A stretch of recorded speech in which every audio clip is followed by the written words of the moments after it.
Hello friends, Techman Pat here. In today's video, we're going to be installing the crucial P5 into the PS5. I wonder if they've matched the name 5 for the PS5. In any case, big thanks for Crucial for sending me this for review. And of course, we're going to find out if it performs well in the PS5. We're going to see the full install. But before that, let's check out the results from Crystal Mark on the PC. Now, as always, when testing on a PC, these are my parts, my motherboard, and my CPU. They are not the same ones that you might have, so your performance may vary. I have given this a chance of the best performance by putting it in a PCIe 16 slot, so it could function to its full potential. So this PCIe 4 NVMe SSD M.2. On the box, it is rated 6,600 read and 5,000 write for megabytes a second. This is the 1 terabyte size, and generally speaking, the sizes don't vary much in speed. However, with my testing, it actually performed much better. My test with Crystal Mark gave it an average of 6,700, and in this test, it was one of the better ones, 6,767 for the read. Now the write came in at exactly 5,080. I did get a 4,998, but it did average at around 5,000, which is perfectly on par. So let's get this installed into the PS5 and see how it performs when connected to the PS5, because the PS5 does give you a result of the speed it is expected to perform at. Let's get started.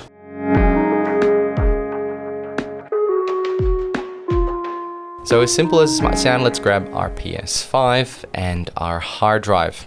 We're going to be flipping it so the drive faces out, the Blu-ray drive that is, and we need a screwdriver, and of course we need our crucial P5 Plus hard drive. It's going to go straight in there. Now, we want to navigate from the actual DVD Blu-ray drive diagonally to this corner right here. This is where you're going to grab and pull up a little bit and pull down. Now I'm using the other hand just because it was easier on camera, but as you see, it just pops right open. Now, one thing to note, you might break off one of these tabs. Don't worry about it. There's plenty of them to hold.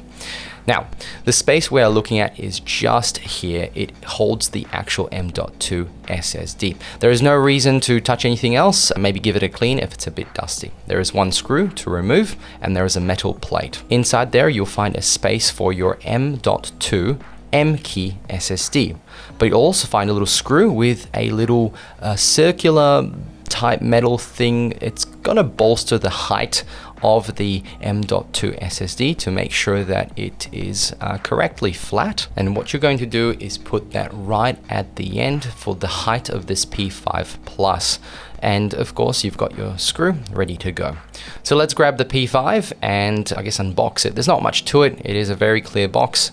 It does have some plastic, I guess, protection. And inside you'll actually find a little screw. So if you ever want to use this in a computer, make sure to save that, because the only time you have this little tiny screw is when you actually buy the SSD. It's just right there. It's very, very tiny and very easy to lose. Now, you can see that there is an M key, and what M key means is that the little notch is 5 across or 6 across of those little golden tabs just on the left there. Now, we want to make sure that the back of this SSD, where all the writing is flat down towards the PS5. We definitely do want to push it on the other way. Now, the little key you'll see here, it will go down into there, and you'll find the notch to fit that in. Now, you'll be pushing it in from an angle, because that is the way it goes in. And so just lightly give it a press, and then what will happen is you'll push it down. Don't worry about breaking it. If you've got the little metal bit holding it at the bottom, that will actually tighten it. So that's how we want it. So we're going to grab the screw and screw that down. It's pretty darn easy. It's kind of like Lego with a few screws, I guess. Now, the crucial drive does get quite warm, but the metal there and the shroud and the amount of airspace there with the fan over there does give it enough to keep it fairly cool, and I haven't seen any performance issues during my testing. We're going to put the little tab in. It's a little bit difficult. It's just a little tight squeeze there, and we're going to put the main screw back on, and of course, that's pretty much it. It's that simple. Of course, when you do then put the cover back on, and it is the same motion as before, but the opposite. So we're going to align those little spikes, push it in, and done. Okay, you've set up the PS5 back into your TV and you've turned it on. It might take a little bit time to actually pop up. But the first thing you should see is this screen, the SSD storage, and you need to format your new M.2 SSD. And just turn on your controller and press format M.2 SSD. The process should be very, very quick. It is obviously a very quick drive. And once it's done, you'll be able to see the speed. And in this case, I've got 5,189, which is a pretty good speed for this. It is kind of random, like sometimes you might get higher if you do it again, sometimes you get lower. It's just a little bit like running a test, but in this case, it should be enough. Now, if we go to our storage settings, we can now move some apps around. We can see the M.2 storage, which means we can use it as game storage, which means the games can actually load from it, and they can load from it very, very fast, just as if we were using the console storage.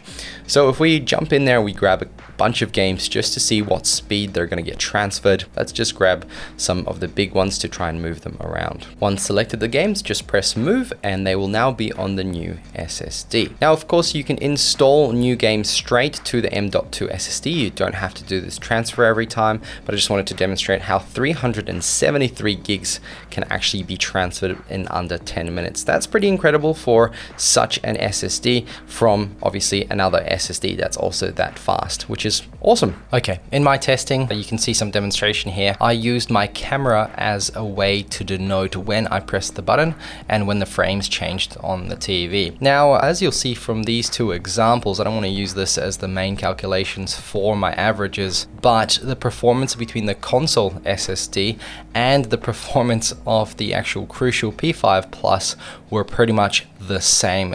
Some games were a little bit faster on the Crucial, some games were a little bit faster on the PS5 SSD, and it was seconds in difference. You will not notice anything when you play on the Crucial P5 Plus. It'll feel like as if you're playing on the actual PlayStation 5 built-in NVMe SSD. So this is absolutely impressive. It's performing as well as the built-in SSD, so Crucial has to be absolutely proud of that. So I would highly recommend Crucial to anyone looking to upgrade their PlayStation 5 storage. I, for one, think that the 1 terabyte, which is actually only about 850 gigs, is not enough for all the modern AAA games that the PlayStation 5 has. So extending the storage is a must. So friends, thank you very much for watching. Huge thanks to Crucial for sending me the P5 Plus for review and use with the PS5. I hope this video helped you set up the PS5 with their latest speedy Crucial memories. And of course, make sure to subscribe if you like content like this and I want to see more. And if this video helped you, then smash that like button. I'll catch you all in another video. Bye!